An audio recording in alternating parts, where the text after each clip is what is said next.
How do dogs get distemper? Hi guys, Doc Ara here.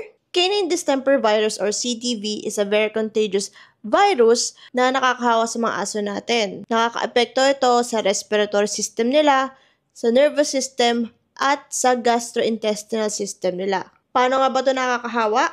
Through aerosol droplets, meaning sa mga laway o sipon-sipon nila kapag humahatching sila. Take note, pwede sila mahawa in 3 ways.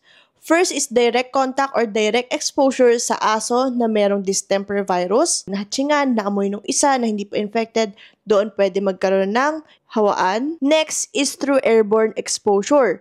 Kapag meron sa area or sa vicinity na may distemper at humahatching ito, pwede kasi magsettle yung aerosol droplets sa hangin, causing airborne exposure sa mga dogs na pwedeng mahawa. Third is through the placenta. So kung may distemper ang mother dog, pwedeng mahawa ang mga fetuses nila. Pwede rin yung indirect infection wherein yung aerosol droplets ay naka-infect ng food bowl, ng water, or items ng dog na wala pang distemper. Common symptoms ito yung discharge sa mata, sinisipon, inuubo, minsan nakangapal pa yung paa nila or may hyperkeratosis, may pagtatae, pagsusuka, and for severe cases na or late stages na ng distemper natin, nagkaka-seizures pa nga. Take note kapag nagka-seizure na ang dogs nyo, kahit nasabihin na mag-recover sila from distemper, hindi na ito mawawala. Kaya mapapansin nyo, maraming mga vet clinics ang hindi fully equipped for this type of virus kasi nga mabilis makahawa ito. One way to prevent this is of course,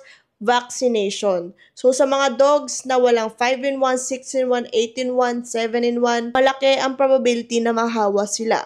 Nakakahawa lang po ito sa mga aso, dog to dog, pero sa mga cats, hindi po. And hindi ito nakakahawa sa tao. If ever may questions kayo about distemper and gusto yung mag-avail ng vaccines for your dogs, don't forget guys, to consult a veterinarian.